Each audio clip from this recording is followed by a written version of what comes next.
First introduced back in 2014 with only a single championship, to surpassing double digits just a few years later, FIA Formula 4 has almost completely taken over the globe as the entry-level championship worth thinking about for any Formula 1 hopeful. Since FIA Formula 4 is not one single championship and instead a category, it means this video will be organised a bit differently to previous introduction offerings. But rest assured I will cover the overarching areas of all championships running the regulations. So let's begin with the types of cars that are used.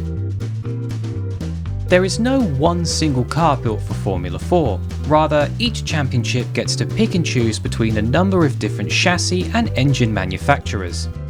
For the current regulation period starting January 2014, there are 4 chassis and 6 engine components homologated for Formula 4. The chassis manufacturers are Tatus, Dome, Miguel and Crawford. Unlike entry-level championships of the past, these cars are specifically made to utilise the slicks and wings philosophy. This makes sense given every car a driver will get into after this point will continue this trend. As for the engine suppliers, the current offerings are created by Abarth, Ford, Renault, Honda, Toms and Geely. Engine displacement is unlimited and it's up to the manufacturers to go naturally aspirated or turbocharged, but the engine must only use 4 cylinders and produce no more than 160 brake horsepower. With these rules in place, we have seen a wide variety of engine types, from 1.4 litre turbocharged engines to 2 litre naturally aspirated engines. And that should cover the 2 major aspects of the cars.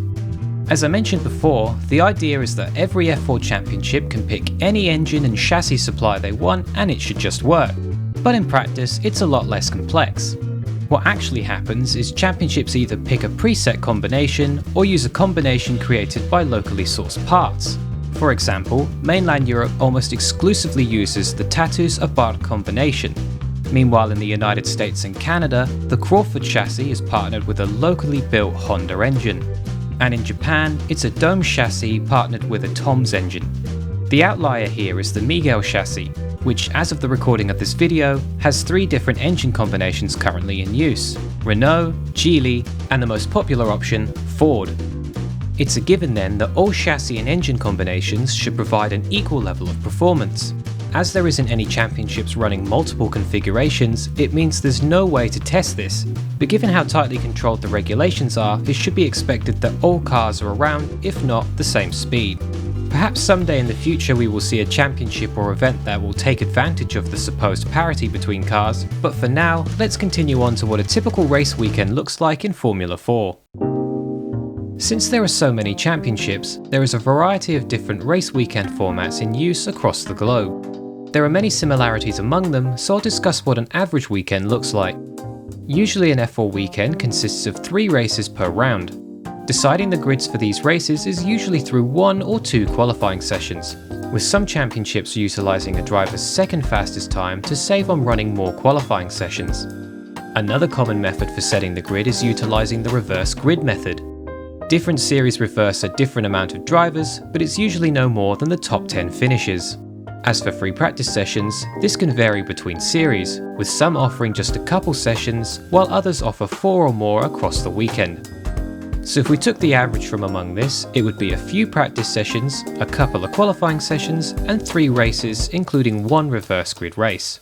But like I said earlier, it differs between championships, so there's nothing set in stone. When first introduced, each championship had its own take on how to distribute points. However, as the category has matured, most now follow the FIA's regulation points system, offering the top 10 finishers of each race points, which means 25 points for the winner, 18 for second, 15 for third, and so on until 1 point is given to 10th.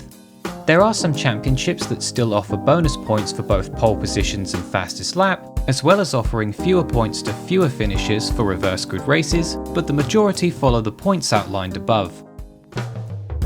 Whether it has a grid of 15 drivers or 30, each F4 championship is treated the same in terms of the super license points on offer.